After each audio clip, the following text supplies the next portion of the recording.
Hello friends, जैसा कि अभी आपने पढ़ा सिंधु नदी का ड्रेनेज सिस्टम, उसके बाद गंगा नदी का ड्रेनेज सिस्टम। अब हम पढ़ेंगे प्रायद्वीपीय पठार की नदियां और उनका महत्व। प्रायद्वीपीय पठार में सबसे पहले हम आते हैं तो दामोदर नदी बहुत ही महत्वपूर्ण नदी है।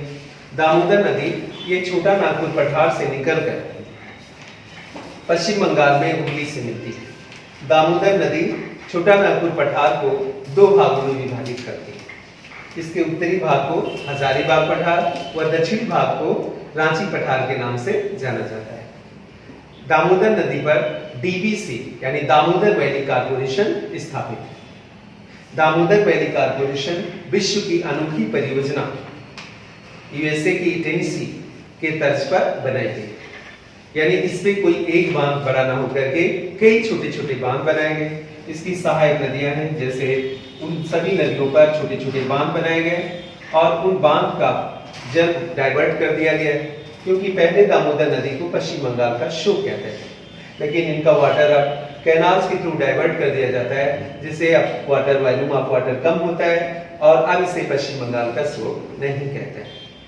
दामोदर नदी में जो बांध बनाए गए, जैसे अजोई बांध है, तिलैया है, मैथन है, पांचित है और बराकर है, बहुत से बांध बनाए गए। ये बांध ये डीवीसी एक बहुउद्देशीय नदी घाटी परियोजना है। बहुउद्देशीय नदी घाटी बोले तो जैसे कि जल विद्युत पैदा की जाती है, बाढ़ का नियंत्रण किया जाता है, सूखे का नियंत्रण किया जाता है और पेयजल का संकट दूर किया जाता है, मत्स्य किया जाता है और इसे पर्यटन के रूप में भी विकसित किया जाता है। तो कई पर्पज हल होते हैं, इसलिए इसे मल्टीपर्पज पावर प्रोजेक्ट कहा जाता है। दामोदर नदी के पहले ही दामोदर नदी बहुत ही ज्यादा प्रदूषित नदी है, क्योंकि इधर इंडस्ट्रीज भी बहुत ज्यादा है। दामोदर नदी को जैविक मरु या बायोलॉजिकल डेजर्ट के नाम से जाना जाता है।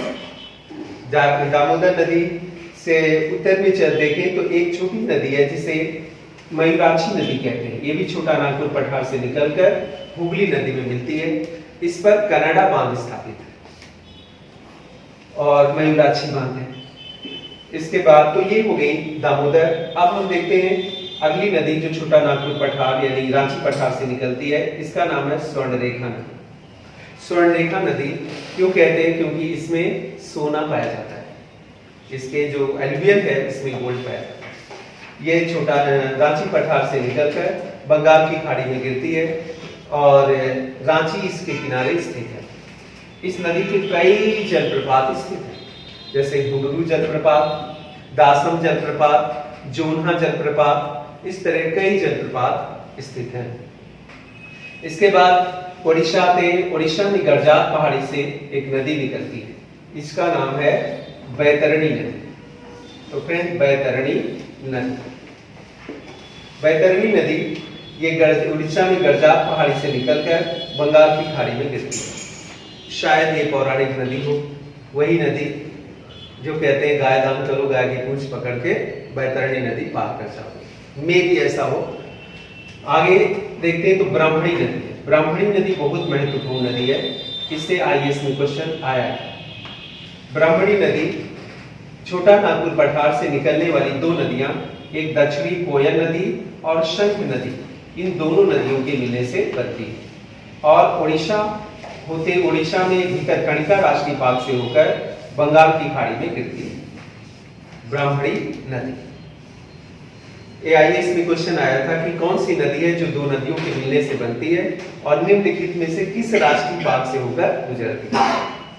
इसके बाद बहुत ही महत्वपूर्ण नदी है, इसका नाम है महानदी।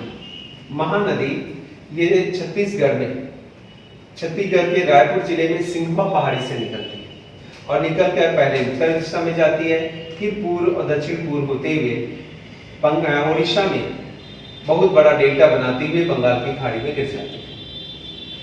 महानदी में विश्व का सबसे लंबा बांध बनाया गया है। इस बांध का नाम है हीराकुंड बांध। ये हीराकुंड नामक स्थान पर स्थापित है।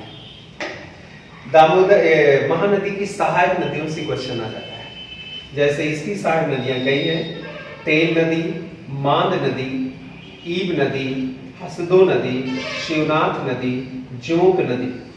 बहुत सारी सहायक नदियां, फिर से हम रिपीट कर देना चाहेंगे। तेल, मांद, ईब, जोंक, हसदो, शिवनाथ, ये इसकी सहायक नदियां। महानदी के बाद फिर आते हैं तो दो चिल्काफिल झील आ जाती है और इसके नीचे दो नदियां निकलती हैं महत्वपूर्ण। एक तो उड़ीसा में ऋषि कुल्या नदी, इसका नाम है ऋषि कुल्या नदी, और ये ऋषि कुल्या नदी उड़ीसा में नयागढ़ पहाड़ी से निकलकर बंगाल की खाड़ी में गिरती है। दूसरी महत्वपूर्ण नदी है वंशधारा नदी। वंशधारा नदी उड़ीसा में नयागढ़ पहाड़ी से निकलकर आंध्र प्रदेश होते हुए बंगाल की खाड़ी में गिरती है। इससे क्वेश्चन आया हुआ है। फिर आती है बहुत बड़ी नदी जिसका नाम है गोदावरी नदी, जिसको सुनने के लिए आप काफी देर से परेशान रहे। तो गोदावरी नदी है जो महाराष्ट्र के नासिक जिले त्रयंबक पहाड़ी से निकलती है और त्रयंबक पहाड़ी से निकलकर ये आंध्र प्रदेश में डेल्टा बनाती हुई बंगाल की खाड़ी में गिरती है। ये दक्षिण भारत की सबसे बड़ी एवं लंबी नदी है। इसे बृहद गंगा के नाम से जाना जाता है। ये नदी, इस नदी पर दो बड़े बड़े बांध हैं। एक तो पूचमपाद बांध है और दूसरा पोलावरम बांध स्थापित है। इसकी कई सहायक नदियां हैं जैसे कि वर्धा, वेनगंगा, पेनगंगा, प्राणहिता, और फिर छत्तीसगढ़ से निकल करके इंद्रावती आगे मिलती है। इंद्रावती नदी पर ही छत्तीसगढ़ में चित्रकूट जलप्रपात स्थित है और चित्रकूट जलप्रपात को ही भारत का नियाग्रा कहा जाता है। इसके दक्षिण भाग में देखा जाए तो एक नदी आती है जिसे मंजरा नदी के नाम से जाना जाता है। मंजरा नदी भी इसकी बड़ी सहायक नदी है। फिर उड़ीसा में आगे चलेंगे तो सिलेरू नदी इसमें मिलती है। सिलेरू की सहायक नदी साबरी है। ये इसमें सिलेरू और साबरी में यहाँ बाली मेला परियोजना, कौन सी, एक तो मचकुंड बांध है और दूसरा कौन सा बांध, मचकुंड, और दूसरा बाली मेला परियोजना। तो ये आकर के ये उड़ीसा से निकलकर आंध्र प्रदेश में गोदावरी से मिलती है। तो फ्रेंड्स आपने देखा ये गोदावरी नदी है। इसमें भी नासिक में कुंभ मेला लगता है, इसीलिए इसको पवित्र नदी कहा जाता है और दक्षिण की गंगा भी कहते हैं। आगे आते हैं तो कृष्णा नदी मिलती है। कृष्णा नदी भी बहुत बड़ी नदी है, यानी दक्षिण भारत की दूसरी बड़ी नदी है। ये महाराष्ट्र में महाबलेश्वर पठार से निकलकर तेलंगाना, पहले कर्नाटक जाती है, कर्नाटक से तेलंगाना और उसके बाद आंध्र प्रदेश में डेल्टा बनाती हुई बंगाल की खाड़ी में गिर जाती है। कृष्णा नदी में दो बड़े बड़े बांध हैं। एक तो इस पर नागार्जुन सागर बांध स्थापित है, नागार्जुन सागर बांध, और दूसरा इस पर श्री सैलम बांध स्थापित है। श्री सैलम एक बाबा थे और धर्मगुरु, उनके नाम पर बनाया गया।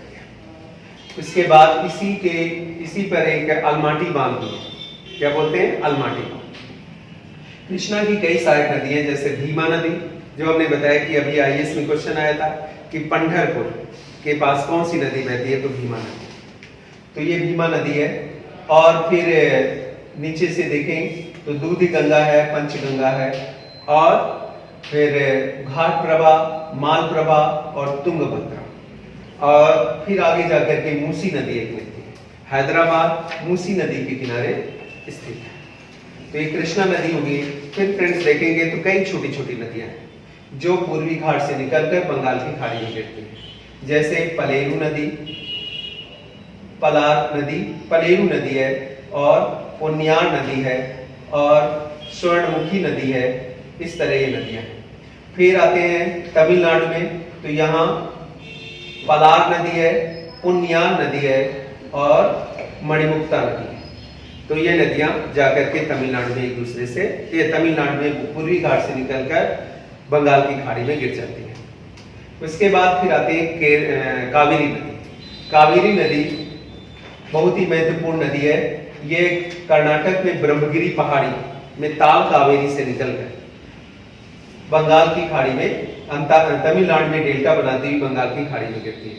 ये दक्षिण भाग की प्रायद्वीपीय या ये प्रायद्वीपीय पठार की दक्षिणतम नदी है जो बंगाल की खाड़ी में गिरती है। इसके बाद कोई भी नदी बंगाल की खाड़ी में नहीं गिरती। आप देखते हैं इसी नदी पर शिव समुद्रम जलप्रपात स्थित है। शिव समुद्रम परियोजना जो भारत की सबसे पहली जल विद्युत परियोजना है। हालांकि इसके पहले भी एक जल विद्युत परियोजना स्थापित की गई जिसे सिंद्रापोंग जल विद्युत परियोजना कहते हैं और सिंद्रापोंग असम में, लेकिन वो सक्सेस नहीं हुई, बंद हो गई। अगर सिंद्रापोंग भी ऑप्शन रहे तो सिंद्रापोंग करिए, लेकिन सिंद्रापोंग ऑप्शन न रहे तो फिर शिव समुद्रम बताइए। यहाँ शिव समुद्रम जल विद्युत परियोजना है और यहाँ पे शिव समुद्रम जलप्रपात। इसके बाद आगे तो कृष्णराज सागर बांध है, एक कृष्णराज सागर बांध। उसके बाद ये श्रीरंगपट्टनम, इसके कावेरी नदी के बीच में स्थित है, यानी कि आइलैंड में स्थित टीपू सुल्तान तक है। फिर ये तमिलनाडु में आती है, तमिलनाडु की और कर्नाटक की बॉर्डर पर इस पे स्टैनली रिजर्वायर जिस पर मेट्टूर बांध स्थापित। कौन सा बांध? मेट्टूर डैम स्थापित। उसके बाद ये बंगाल की खाड़ी में गिर जाती है। इसकी बहुत सी सहायक नदियां, उनसे क्वेश्चन आता है, जैसे शिमशा, भवानी, अमरावती इत्यादि इसकी सहायक नदियां।